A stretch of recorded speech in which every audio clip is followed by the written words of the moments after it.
Good morning, folks. Good morning. It's a larger room than yesterday. My name is Glenn Martin. I'm the vice president of an organization called the Fortune Society in New York. A large reentry organization. It's been around for about 43 years now. And I also co-chair the Committee on Families and Communities with Margaret DiZarega, who I'll introduce to you when I introduce the panel. And I think one thing in particular that Fortune brings to the table is our community engagement, especially around our housing. And folks who were here for the play yesterday learned a little bit about the Castle, which is our housing complex in Harlem, New York, one of the communities that are most impacted by the criminal justice system in New York City. And it's been pretty amazing over the years how we've been able to go from the community protesting in front of the Castle to the community being supportive of our newest housing project, which is next door to the Castle, called Castle Gardens, and it's 114 units of affordable mixed-use housing, half for people with criminal records and half for low-income people from the local community. And as you heard during the play yesterday, while we started out with the community protesting us, when we were making a decision about what to do with the parking lot behind the Castle, the community ended up being our biggest supporter for building this new complex. So we've taken it a long way from where we started. This morning we're going to be talking about how to engage families and communities in reentry work, talking a little bit about mentoring. We had a really great discussion yesterday with a separate audience. And I think the point of today is not just for us to talk to you. We're going to actually be as brief as possible in terms of panel presentation, because we want to leave an opportunity for you to talk to each other. We realize when I take a look at the list of who's actually in this room and who's registered for today's workshop, I realize that there's actually a lot of expertise in the audience. And so I want you guys actually talking to each other. So I'll start out by introducing the panel. I'll ask each panelist a question and have them respond to the question for about 5 or 6 minutes, and then we'll open it up to the audience. My first panelist is Dennis Gaddy, who's the Executive Director of Community Success Initiative. And there's only one male on the panel, so I guess I don't have to point out who Dennis is, right? My next panelist is Carol Burton, who's the Executive Director of Center Force. Carol. And Deanne Newell, who is the Executive Director of National Policy Partnership for Children of the Incarcerated and affiliated with Arkansas Voices for the Children Left Behind. My next panelist is Linda Mulgren, who's a Senior Social Science Analyst at the U.S. Department of Health and Human Services, Office of Planning and Evaluation. And last but not least, my co-chair for this committee and panelist, Margaret DiZarega, who is the Director of the Family Justice Program at the Vera Institute of Justice in New York. So I'll start with Dennis. Dennis I met about 5 or 6 years ago when I used to head up the National Hire Network at the Legal Action Center. And I remember he was starting up a really small, fledgling nonprofit, if you will, very grassroots in its approach. And even now, 5, 6 years later, after much success, he still maintains a lot of that grassroots component to the work that they're doing. Dennis, my first question to you is, what's the value of a community support network in reentry? And I'll just hand you the mic. Okay. Well, good morning. Good morning. Wow. And to the rest of y'all, good morning. Good morning. Congratulations on the funding. Congratulations on the funding. Let me share 2 minutes about who I am, maybe 30 seconds, 2 minutes and 30 seconds, and then maybe 3 minutes on the work I do. There is life after incarceration. Perfect example standing before you. After growing up in a great home in the country of North Carolina, went to school at the University of North Carolina, Chapel Hill, went to law school at Campbell University, decided and opted out of law, went into sales and marketing, and spent my career for 18 years doing that, building a career and a family. And then after 18 years of that, my world turned upside down because of some poor choices I made financially. And you ain't lived until you had your house on the foreclosure steps, I can tell you that. And IRS all in your bank account, and filing bankruptcy, and all those kinds of things. Am I going to stay married? Am I not going to stay married? What are my kids going to say when they ask where your father is? And all those kinds of things. But somehow or another, we survived 5 years, 8 months incarcerated in the State Department of Corrections in North Carolina. And actually, the work that I currently lead at Community Success Initiative was created my own prison bunk. Had the good fortune to create my cut my teeth in nonprofit on the work release assignment with Good Work and my good friend John Parker, and I actually then created CSI, which is now 6 years old this past May, well, this month, and now lead that organization. We started as an all-volunteer organization 6 years ago, and currently have 15 people on our staff who make me look real good back home and allow me to come to places like this and spend the week. How would you like to have $100,000 added to the grant that you have right now without having to apply? Yes? Okay, all right. Not a trick question, it's really a real question. Because I want to give you like 2 or 3 keys as to how we do what we do in building community to help extend your reach in reentry in your community. At the end of the day, I know you may be in the reentry business. I know you may be in getting a grant and all those kinds of things here at the Great Fairmont Hotel and all those things. But at the end of the day, it's all about people. And at the end of the day, you're in the people business. And at the end of the day, it's not about the newspapers and it's not about the articles in the paper and all those kinds of things. It's about how well you can connect yourselves to other people in your community to extend the reach that you do. And I would grant you that there are several people in your probably within 30 miles of you that you can reach out to and bring together every quarter, every month, and ask who they are, what they do, and what brings them to the table. And you would be surprised at the people that you can create in what I call the Reentry Roundtable, which is kind of our signature event that we started 6 years ago. We started with 4 people around a room and asked to bring one next month, bring one next month, bring one next month who you think may be connected to this work. And that work now has expanded to over 300 people in our state, and we've created a packet of over 71 agencies across our state that we can call. In probably 30 days, we can bring them to a meeting. And that's how we have extended our reach by asking people from the Department of Social Services, asking people from probation and parole, asking people from the housing agencies in the county to come together and share the work they're already funded to do, and you'd be surprised kind of where that can lead you. I also served on the Reentry Task Force for the state of North Carolina, the legislature, and you would also have to get involved somewhat in policy work. You don't have to dive into it because obviously you may not have capacity to do that, but it's very important that you also keep your hand on the pulse of what's going on at your legislature and even bring it to their attention if it's not on the pulse already, on the front lines of the work in your current state. So it's all about networking. It's all about connecting people to each other, and I think that's our key event, is being able to be a director of traffic. We're not a whole lot in direct services, because if you've got an agency that's already in substance abuse treatment, you direct traffic to them because that's what they do and they're good at it. Okay, don't try to be everything to all people, but find the people who can do it and become a director of traffic. That's how we've done what we've done. We've been pretty successful. And I'm excited to be at this table today. And we've now got judges, we've got sheriffs, we've got law enforcement, we've got chief of polices. Everybody now directs traffic to us to kind of help partnership with them. And I think that's what I've got. Thank you so much. Appreciate it. Thank you, Dennis.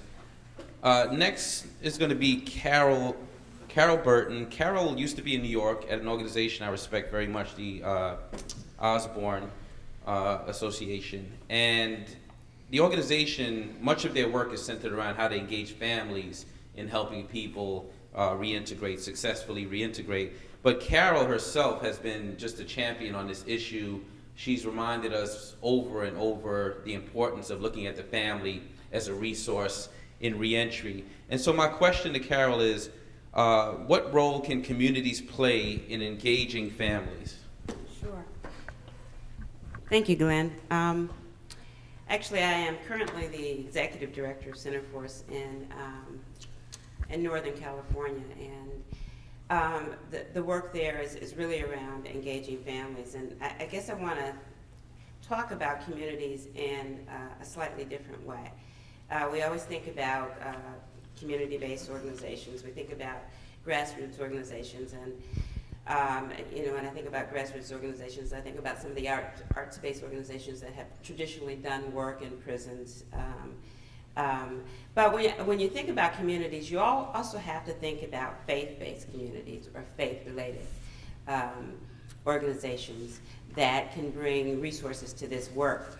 When I started the work a long time ago, In Michigan, there were a few people, and just let me give you a summary of the work we did. We actually worked with children of incarcerated parents to engage their caregivers to ultimately provide a support system for them and protective factors. And it was a longitudinal study, 675 kids in the study, and kids did really well. But in general, we needed community support, and at that time in Michigan, there was not a lot of community support for children of incarcerated parents. So we went to the churches, and as it turned out, the churches provided transportation. They provided a place for us to meet, and at that time, Michigan was allowing non-custodial parents to take non-custodial.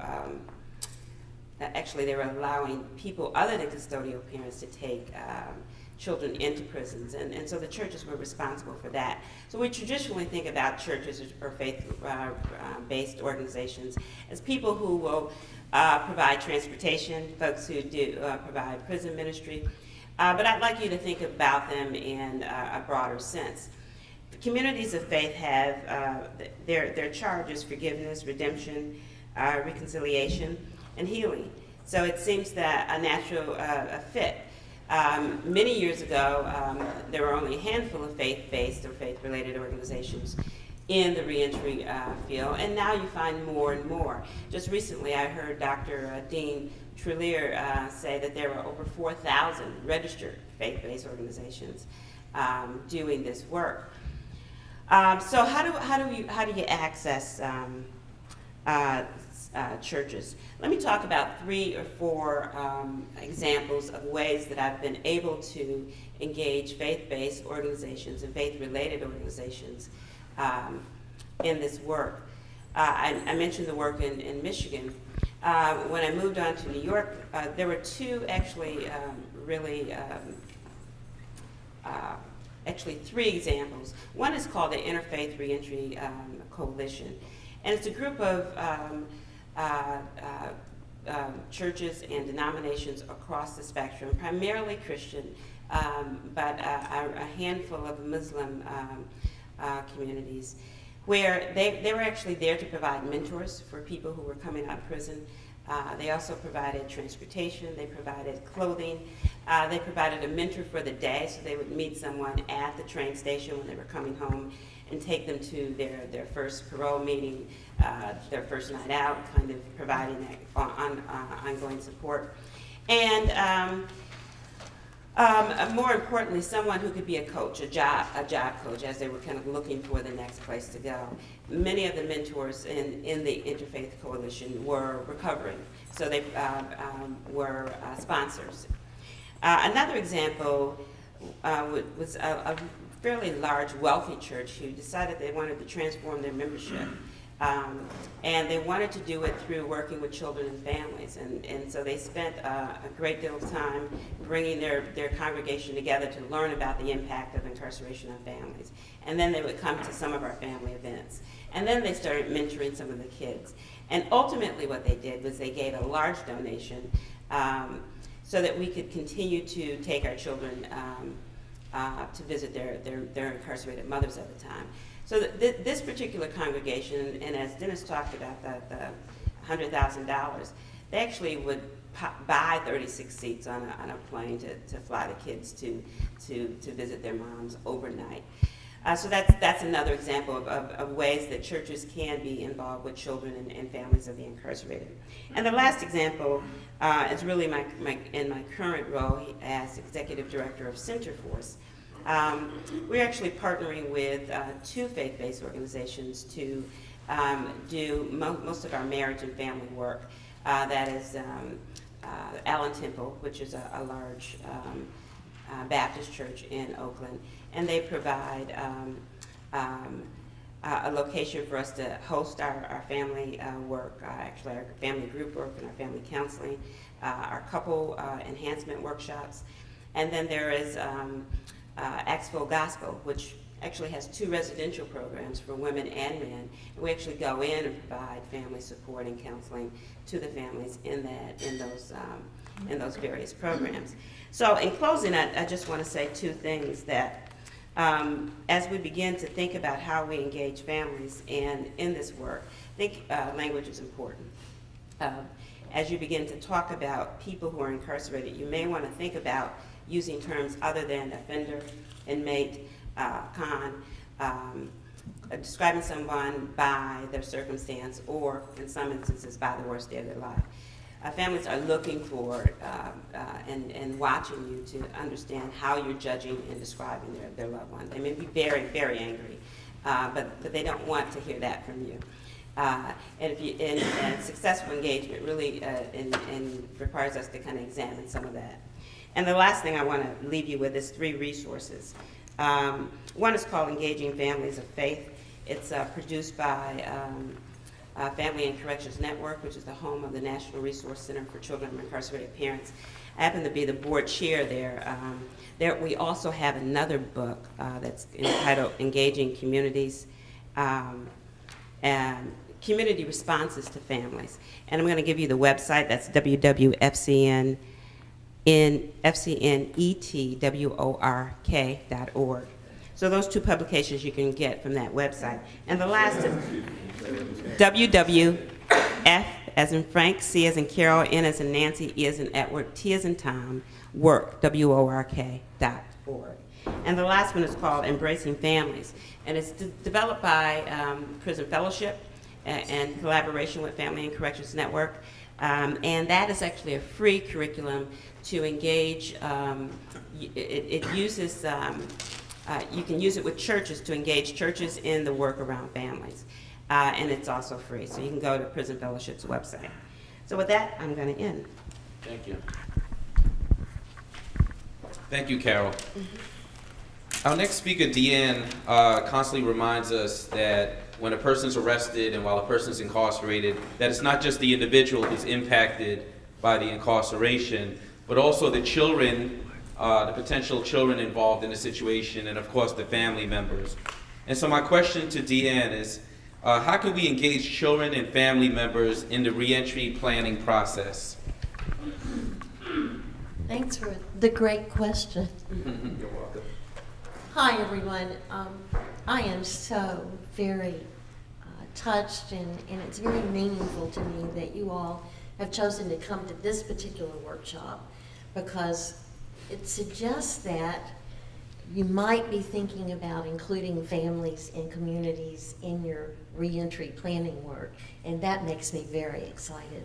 I am a 20-year veteran of serving incarcerated families, and I do say that as families because the families are paying a sentence of their own. And I began the work in 1990 in Arkansas, I think you can tell, teaching parenting to mothers at the time, and there were only 200 women in the entire state incarcerated.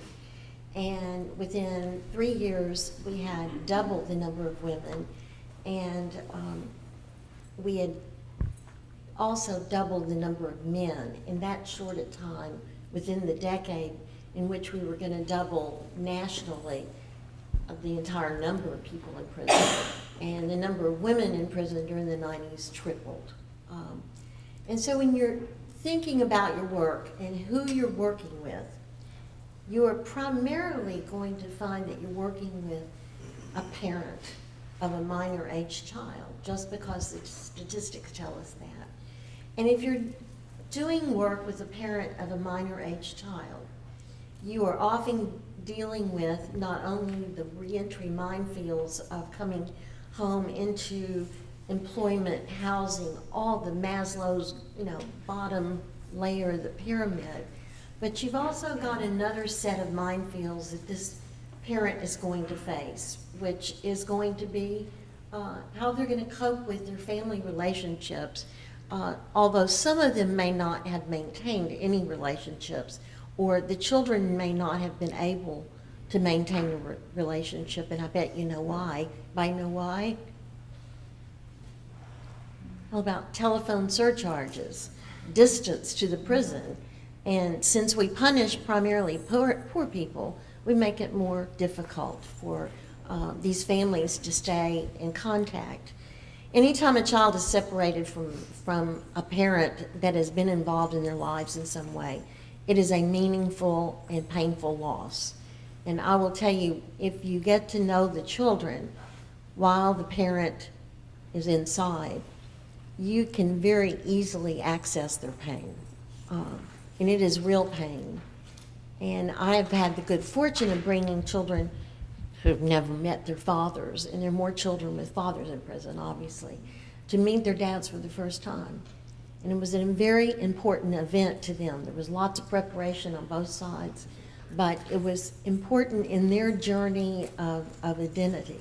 Now, the way we do our work with reentry and bringing in the family and the children is that we've been working usually with our families from the point of arrest. And I handed out the little circular model sheet with the 4 stages. We've not been very good at the pre-arrest stage, but from the moment they're arrested, we try to engage with the families at that point. And they may only be in for, a short amount of time and out.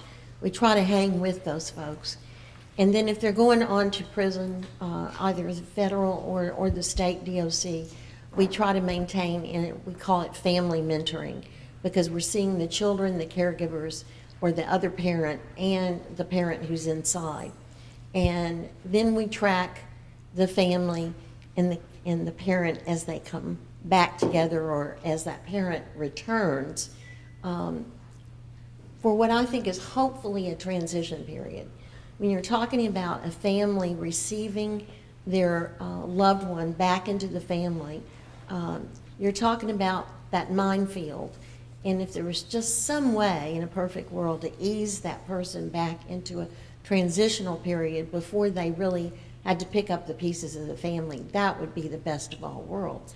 And I've certainly done it with the federal halfway houses, which, the feds usually mandate that you go into a halfway house. But children need to be brought into this process if they're interested.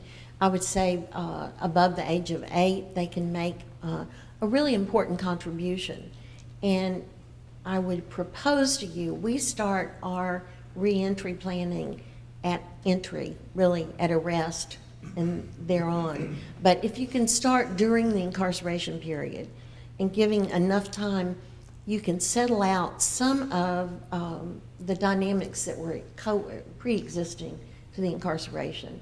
And we use a document around family planning in which people have input, and the children do too, about what their realistic expectations are for coming home. And part of this process of planning before release is at least a rehearsal of some of the challenges that these families and the parent in particular coming back are going to face, because there's an awful lot of fantasizing that goes on amongst the family and the person inside about what it's going to be like. I mean, that's kind of where they hold on to their hope. But some real preparation, and I'll just provide you with one. It's not scientific, but it just helps ground expectations in reality. I tell folks that for every year they've been in, they need at least a week, and I'm being very minimalistic about it, to really recover. So if you've been in for 10 years, you're going to need at least 10 weeks to get some kind of grounding, and all of that time is going to be, you're going to be deluged with all the many things that you have to do, and oftentimes people don't realize what's going to face them. And I think the rehearsal and the planning that is very reality-based is critically important. And then I will say, as long as you can hang in there, especially your mentors, with that family, the better. I am still seeing families not at a high maintenance level, but I'm still hearing from and seeing parents 10, 15 years down the road now. And I think it's important they have somebody they trust that they can check in with. So good luck, and I hope you have just the most satisfying time, because I love this work more than anything. And I think it's been a well-kept secret that there's so much that you get back from this work, and I've learned so much from my prisoners and family members. Anyway, good luck. Thank you, Deanne. At the Fortune Society, we have one way we re-engage family members is that we have a cooking class for many of the men in our program. And as they're in this cooking class, obviously they're learning culinary arts and something that can work for them as they try to enter the labor market. But the real goal is to actually get them to learn things like how to set a table, how to have a meal at a table, and then they bring their children in at the end of the course, and they sit with their children and they have discussions at the dinner table and so on. And the idea is that when these guys pick up their children, if they're the non-custodial parent, that they don't just take them to a movie or take them to the park or take them shopping, that they have something else they can do with their children at home so that they can sit and get into discussion and reconnect with their families. I can't tell you how many men I've asked, what made you turn your life around, and the first thing they go to is their child. They talk about their son or daughter being the catalyst for them changing their lives. But as many of us know, as hard as a person may work to re-engage family members and partners, sometimes systems come into play, and systems can get in the way of that process. And so that's a good segue to Linda and her presentation. And my question for Linda is, what are the challenges that parents have in re-engaging with their children and their children's caregivers? Thank you. I'm going to stay seated. I have old knees and old eyes, and so it's hard for me to stand up and see my notes and hold the mic all at the same time. I come to this work through the parenting lens. In fact, during the Clinton administration, I was heavily involved in the administration's fatherhood initiative. And during that activity, one of the things that we discovered, we maybe should have known that before, but we discovered it at that time, was that many of the low-income men that we were interested in providing services for had an association with the criminal justice system. There was either in their background or in their current circumstances an association with the criminal justice system. And through that experience, my office became engaged in sort of a process to try to connect the Department of Health and Human Services with the Department of Justice and the criminal justice system, to really begin to understand that we were serving the same families. We may be serving them in different ways, but we really were engaged in serving the same families. And I'm going to talk about one of the kinds of system barriers that can get in the way of reconnecting fathers and their children. And that barrier has to do with the child support system and issues around the child support system. As Deanne mentioned, most of the parents that you're going to be serving, most of the individuals that you're going to be serving are parents. They have children, and many of them have dependent age children. And if they have children and they've been separated from them for any amount of time, they are probably in the child support system. Child support system is huge. There are 18 million children, 13 million fathers, 13 million mothers in the child support system. And that really represents about 80% of the non-intact poor families in the country, as well as many working class and middle class families. So it's a huge system, and it will impact on the lives of the clients you serve in many ways, and I'm going to talk about those ways. The first way that the system can impact on your ability to reconnect children and their fathers is paternity establishment.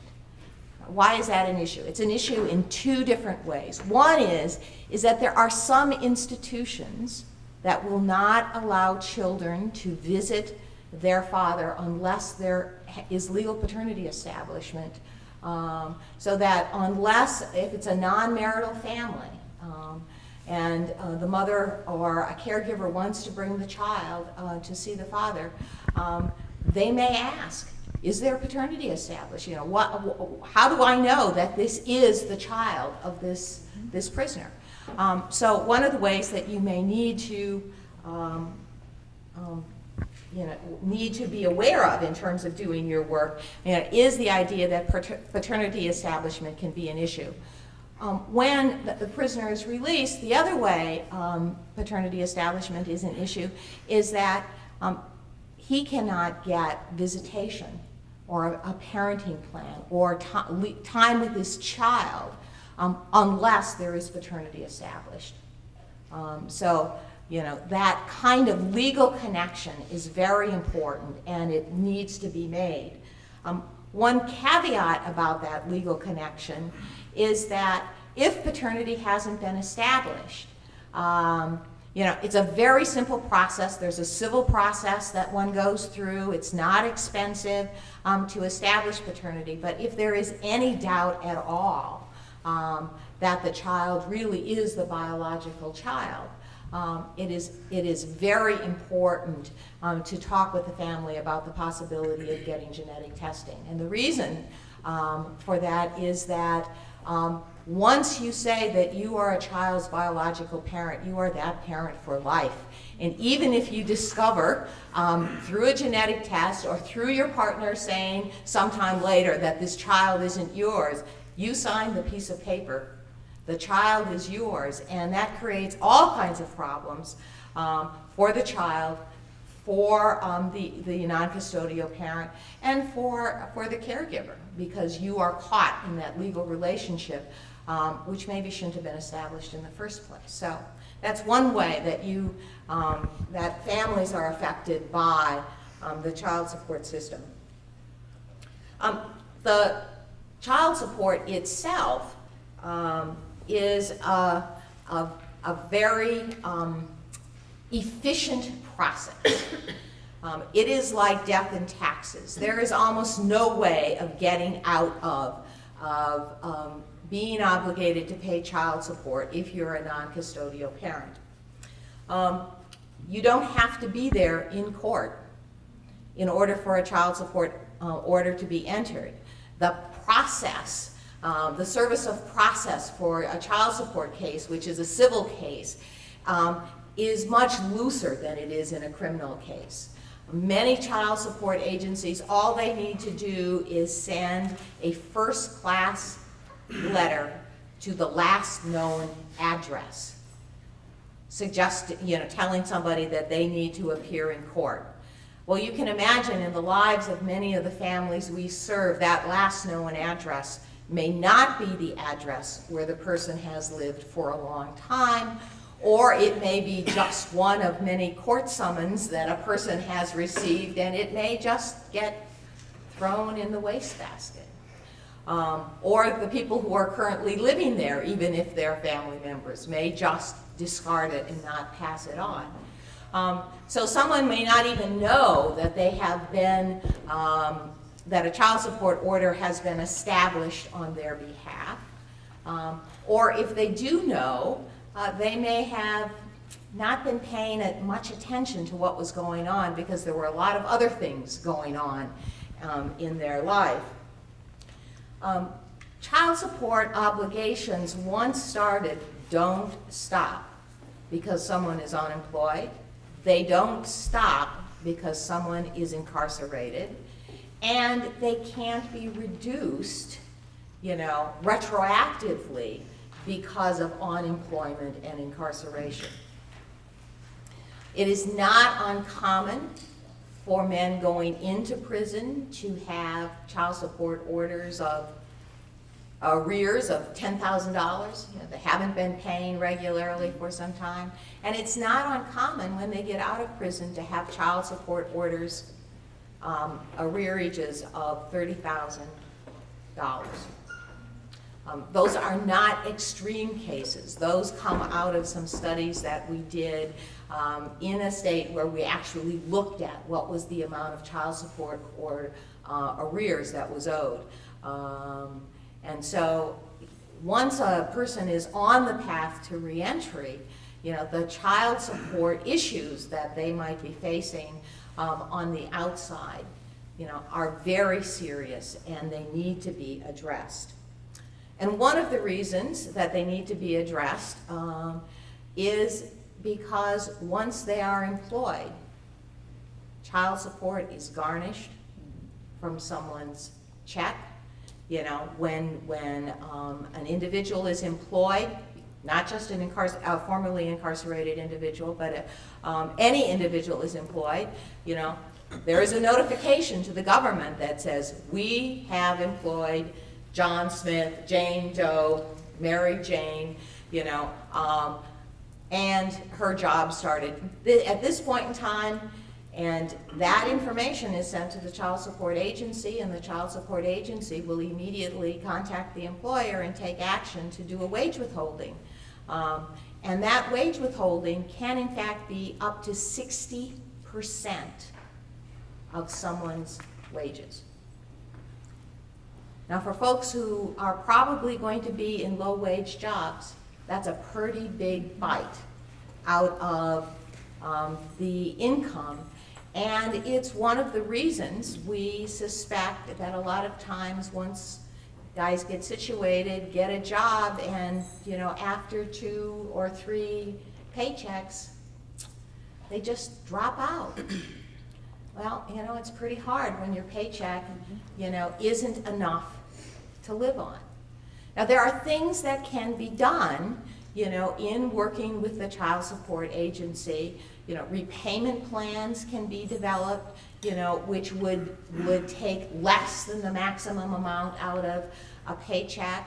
There are ways to modify child support orders to reduce the amount that would be owed on an ongoing basis that's more commensurate with the salary that somebody has.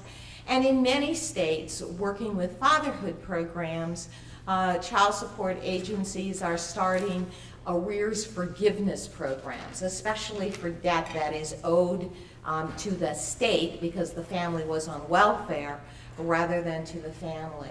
And so child support programs have become you know, much more proactive about trying to deal with issues of child support debt for not just formerly incarcerated individuals, but also for low-income men in general. And then lastly, the other way that the child support, it's not so much the child support agency, but the family court system comes into play, is that once somebody comes out of prison, if they want time with their children, you know, there's a process, there's a legal process that needs to be gone through to give them visitation or parenting time, which basically makes it not at the parent's discretion, the other parent's discretion, but you know, it's an order of the court that allows your client to see his child on a regular and ongoing basis. That is not a responsibility of the child support enforcement system.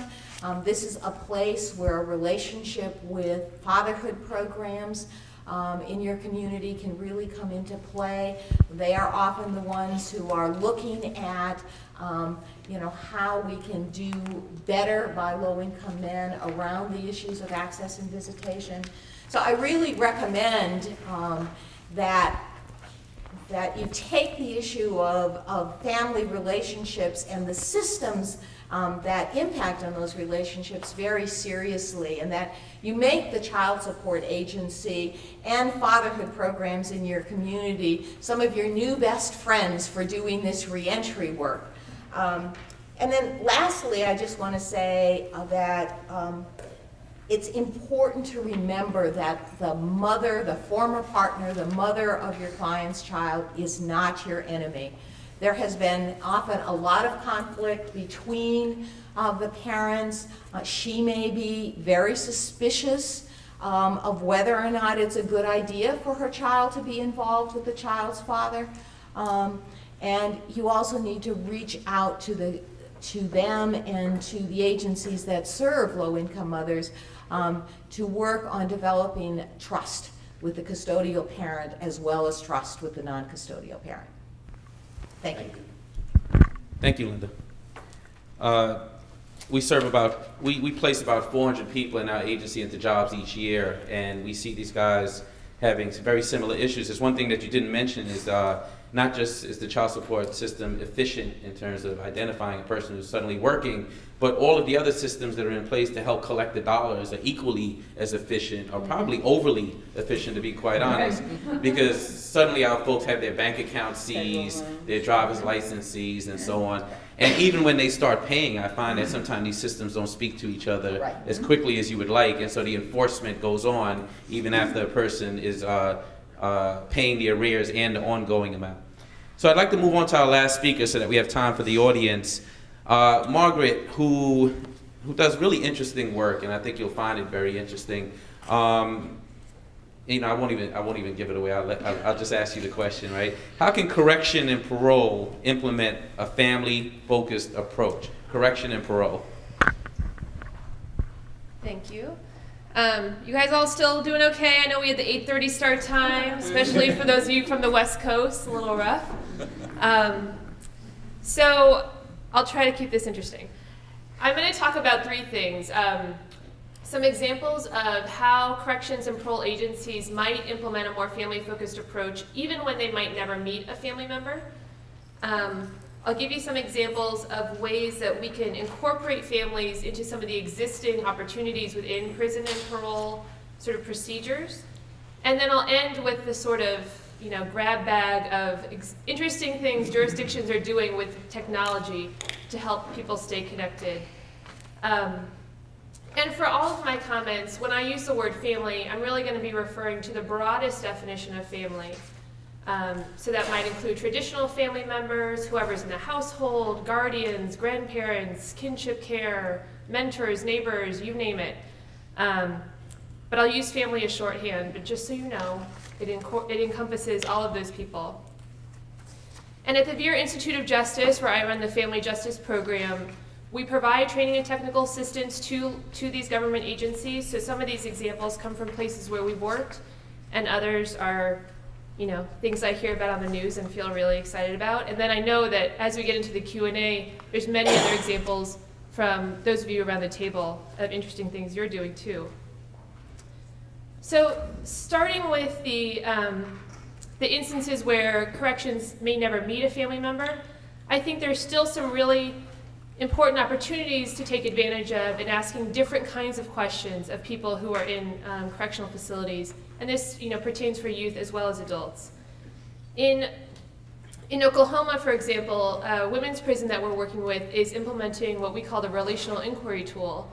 And the idea with the tool is to give corrections case managers a very easy set of questions that they can ask to learn about the positive nature of people's family and social support.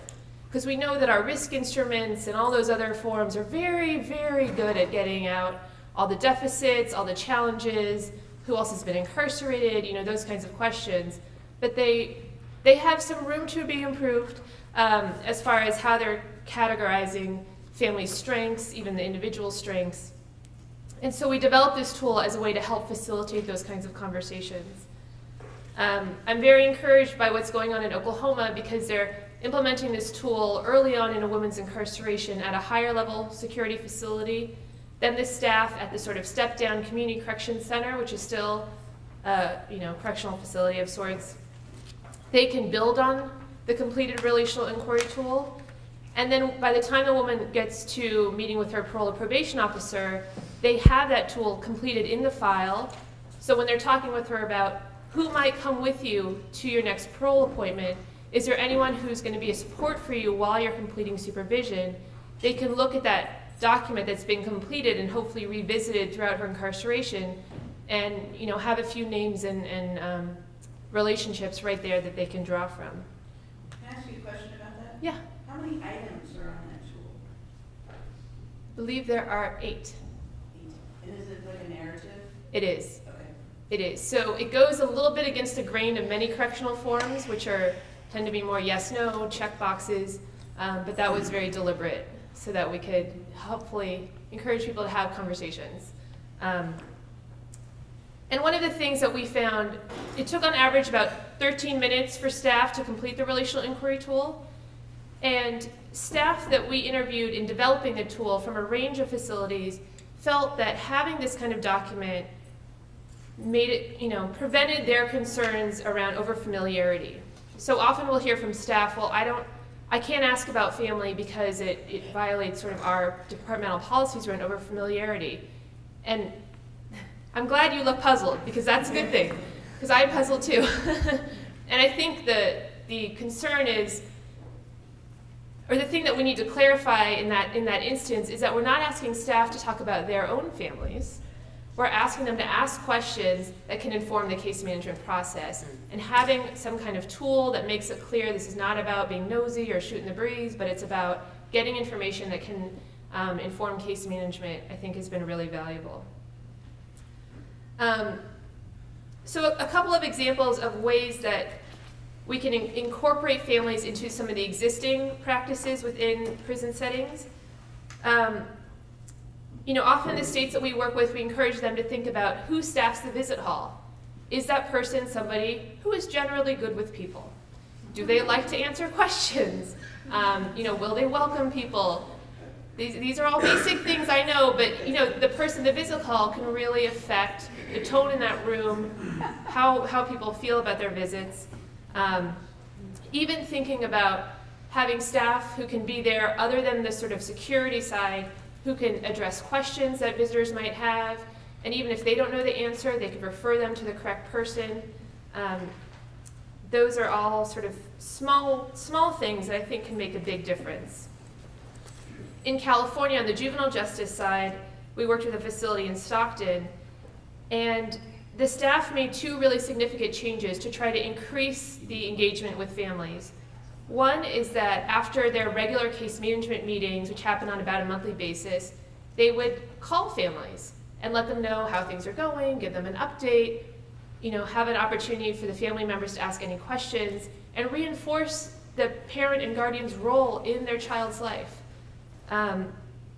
Staff also started going to the visit hall if a boy on their housing unit was getting a visit, and introduce themselves to the visitors and just help, again, facilitate another opportunity for them to make that connection.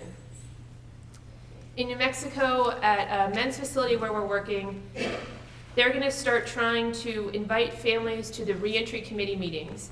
These meetings happen before a man goes before the parole board, and it's a time when his parole plan gets developed.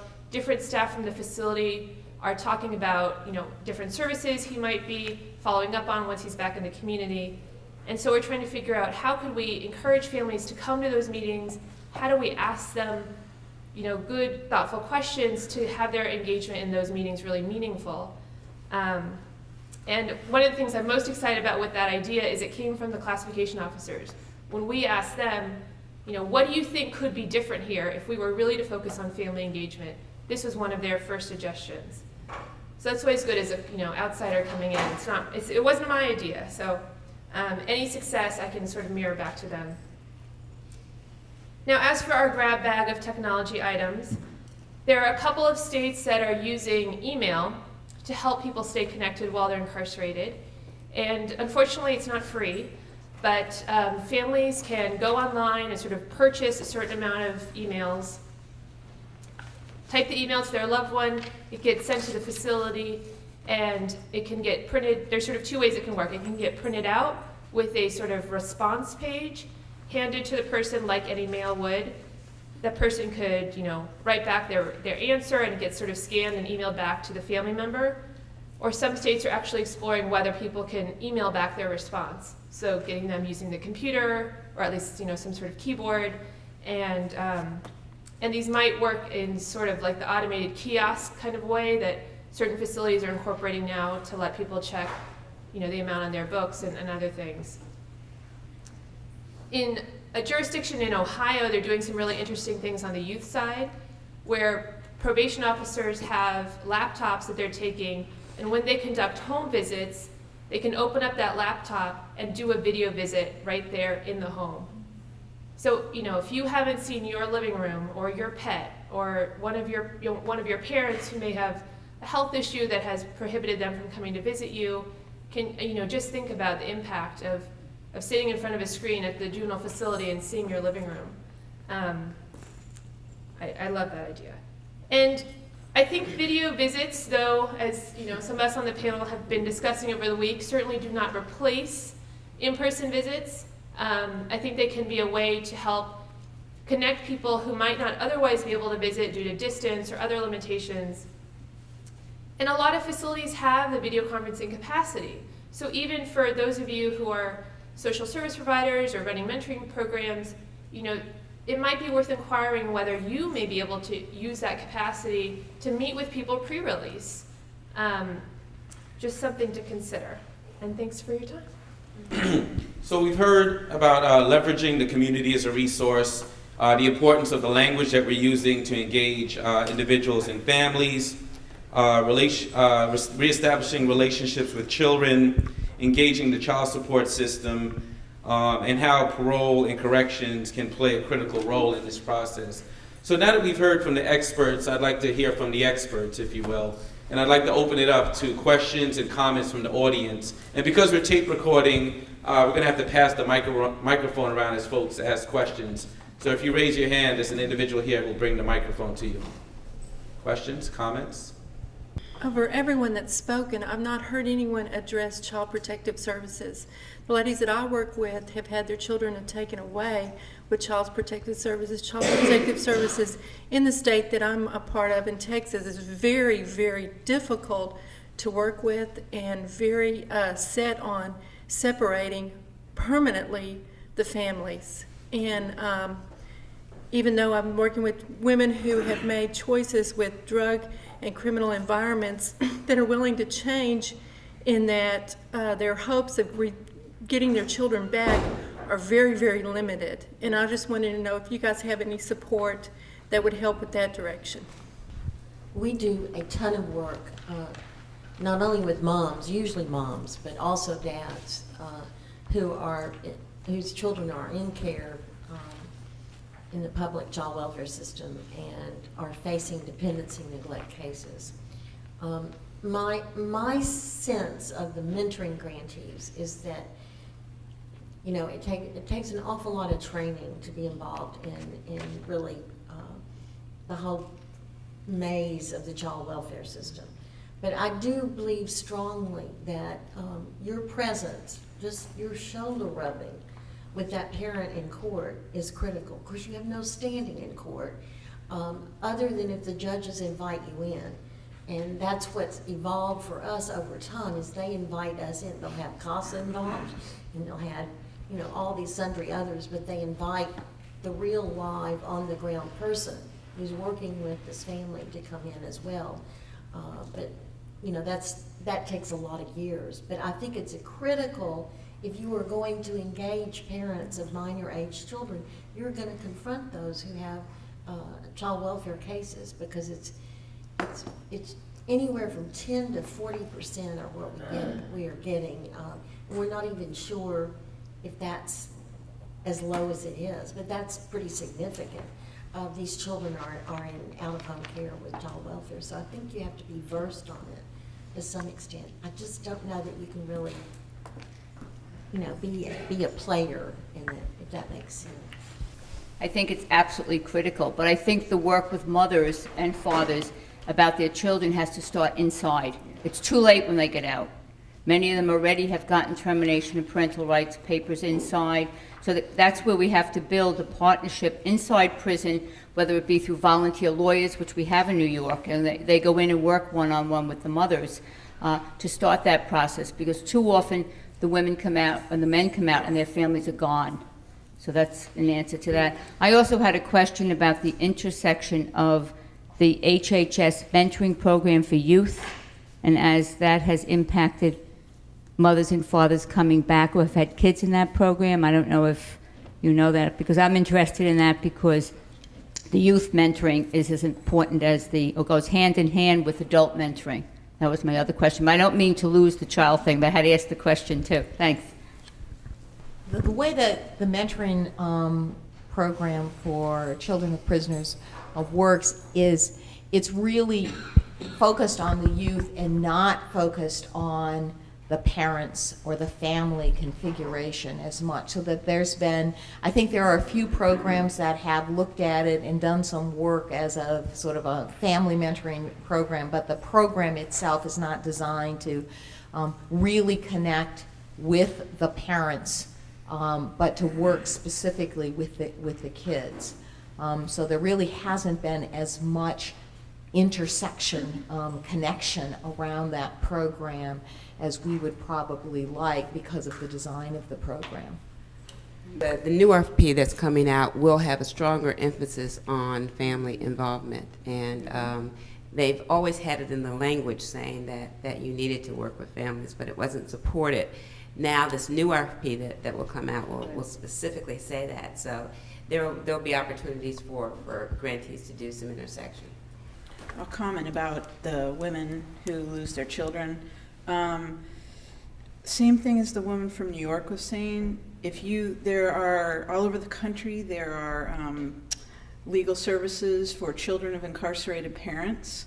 And if you can get folks like that involved with your project, our demonstration grant that's through the Department of Public Health in San Francisco has gotten a legal service, and ours is with women. So those lawyers are going to go up to the prisons when we've identified folks that really are having difficulty, because we all know that Child Protective Services oftentimes wants to take the child quickly and put them somewhere permanently, and when folks are incarcerated, they're at great risk for that. And so I think there are agencies that are knowledgeable about that and will work with your folks if you can kind of identify them and rein them in. And if you want to give me your card, I can hook you up with the person, the folks in San Francisco. They might be able to give you a referral in your state. So. Hello, I'm very detail oriented, so I don't know if you guys talked about it or not, but what are some family reunification services that you guys implemented in your program that were successful? I'll just give you a quick overview.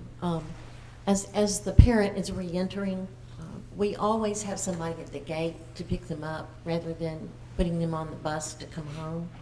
And usually if the children and family members want to be there, we facilitate that. Again, we try to have that parent move into a transitional setting first, but we begin to have, again, the family conferences that we had inside around the reunification process. And again, we're hanging on to a document that was written during incarceration that sort of is the pathway guideline to what the reunification is going to look like, how much time, et cetera. What are the stipulations? This is just among the co-parent, the other caregiver, and the parent coming home, and the children. And it's organic, it can be altered, the plans can be changed as the realities become more crystal clear.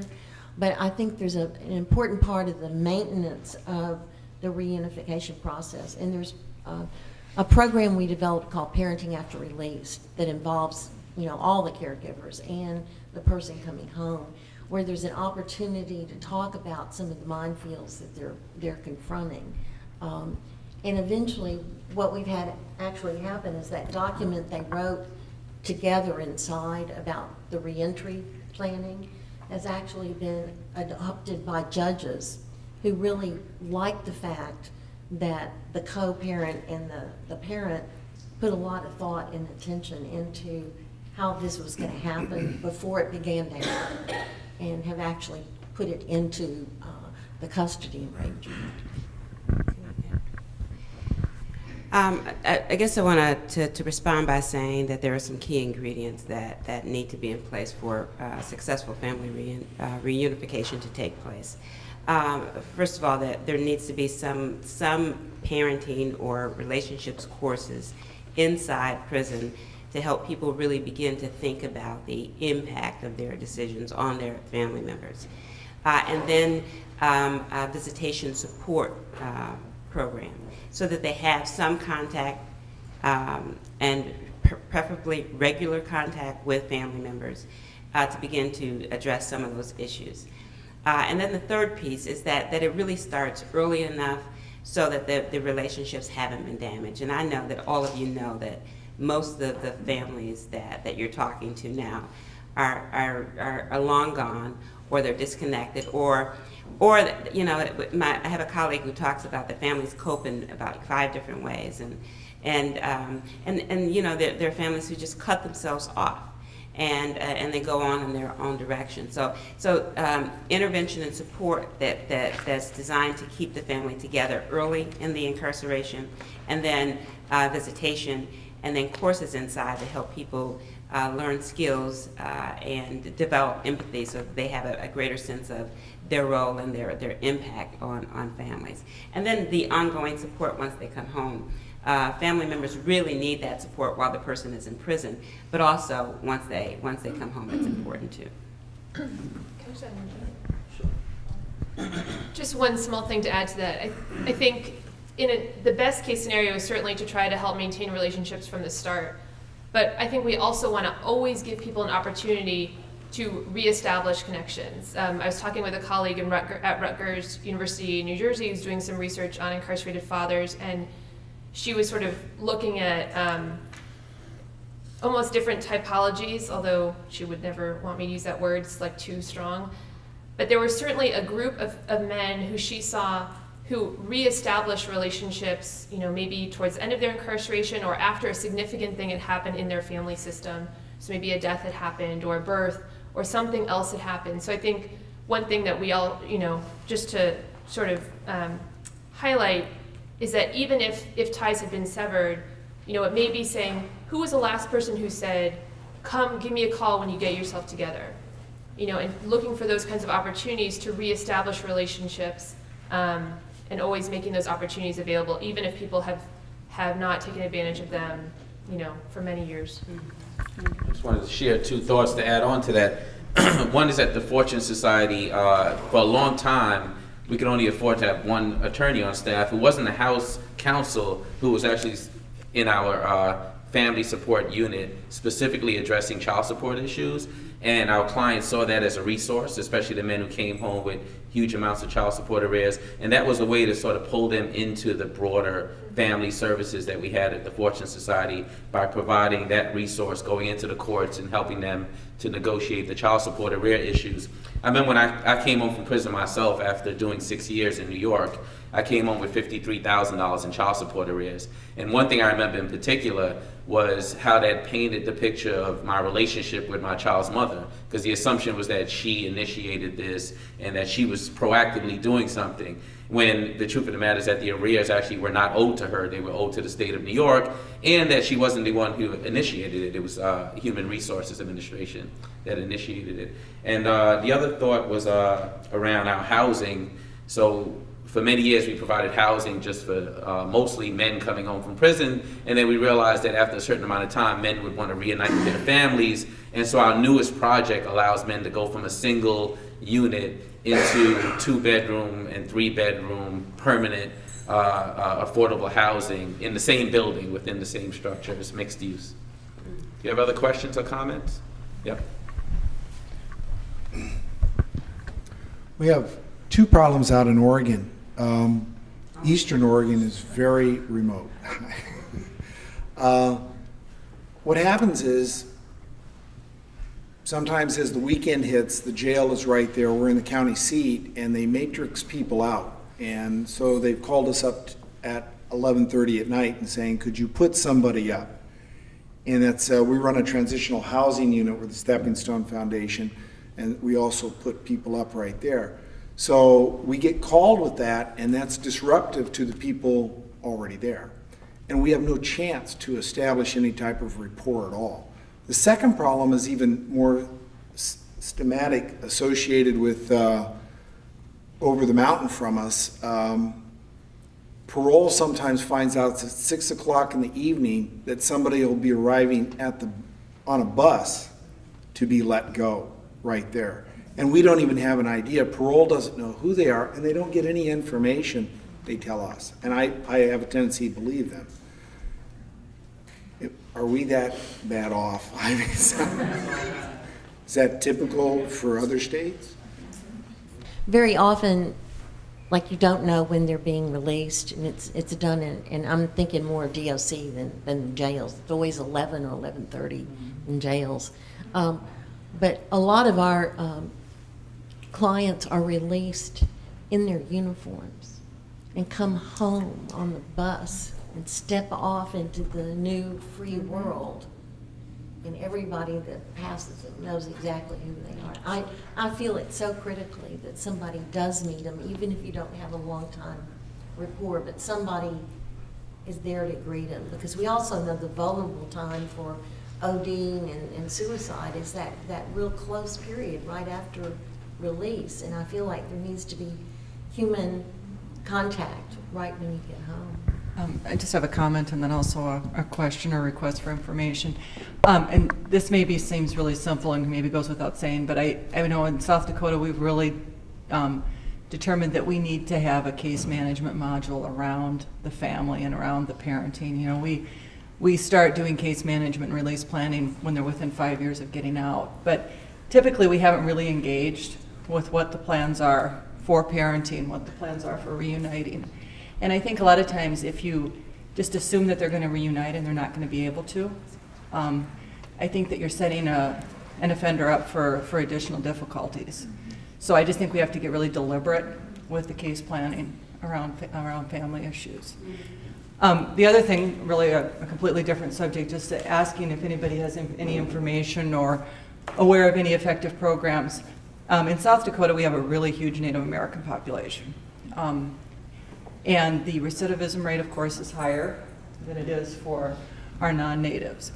And if anybody is aware of any family programs, parenting programs specific for Native Americans, I'd be very interested in that.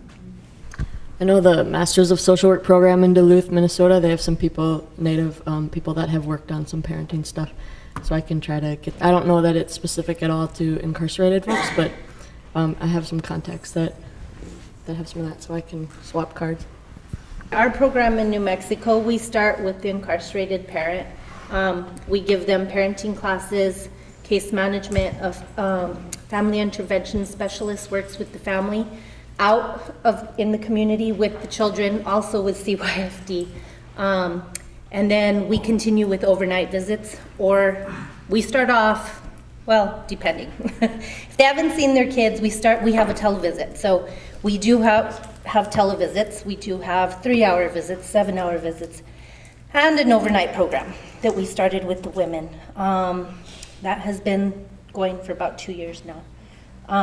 And then we continue with the family when they're released, and we continue with the family, the caregiver, and the children until they're ready and they are stable and all their resources are in place. So it works.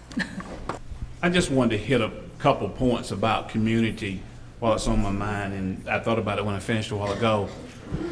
One is, make sure that all your forums and roundtables and things that you bring together include people who are formerly incarcerated, and that their voices are heard, not that they're just at the table.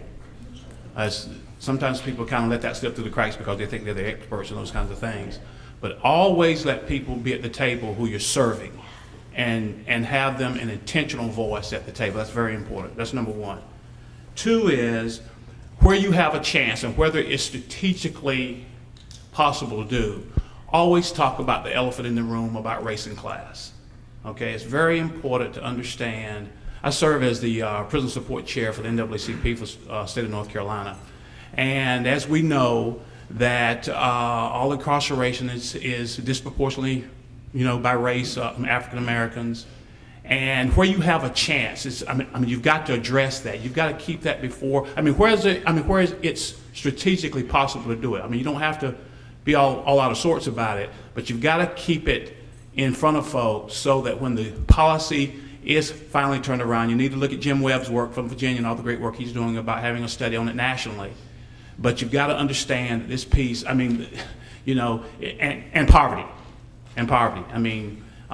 It's not all African Americans who commit crimes. The kids at Columbine drove BMWs, So it's about poverty, because if a person commits a crime who can't afford an attorney, there's a great chance he'll go to jail, in prison. But if you can afford an attorney, you may commit the same crime and don't. That's a poverty issue. That's not a crime issue, okay?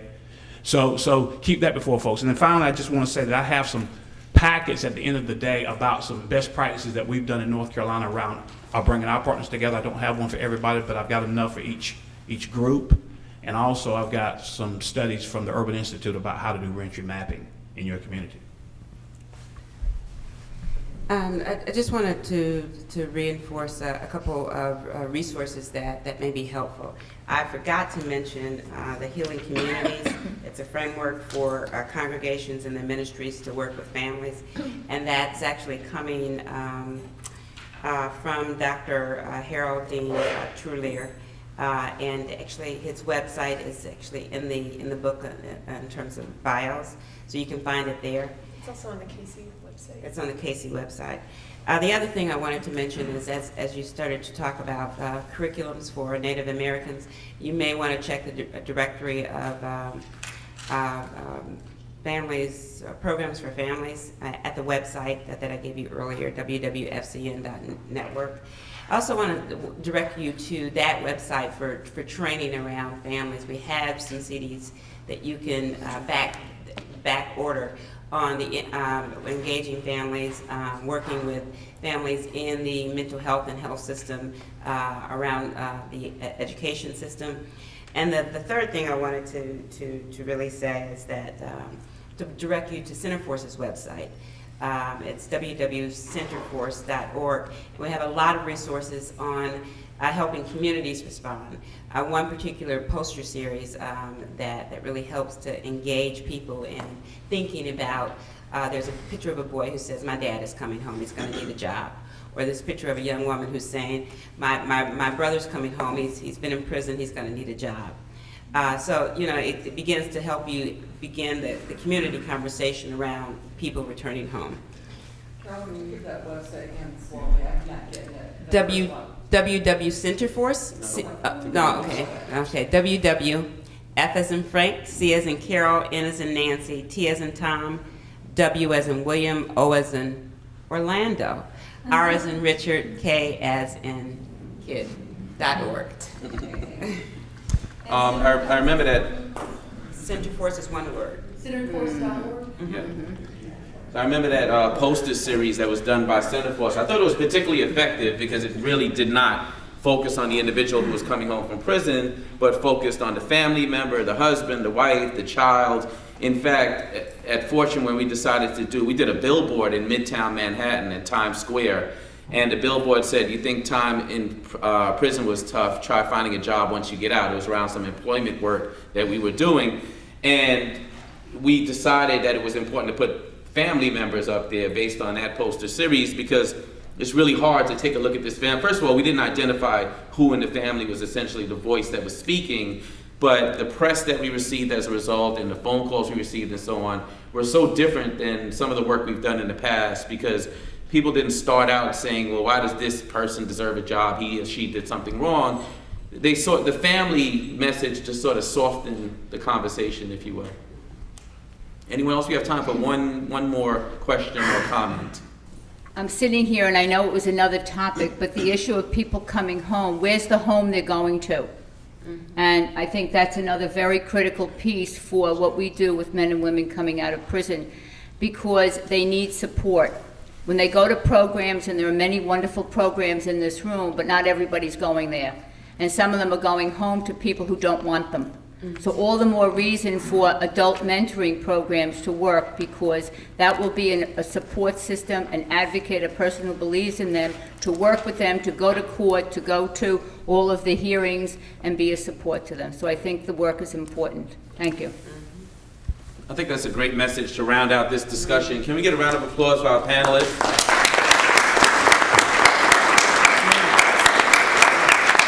And a round of applause for yourselves. Thank you. Thank you.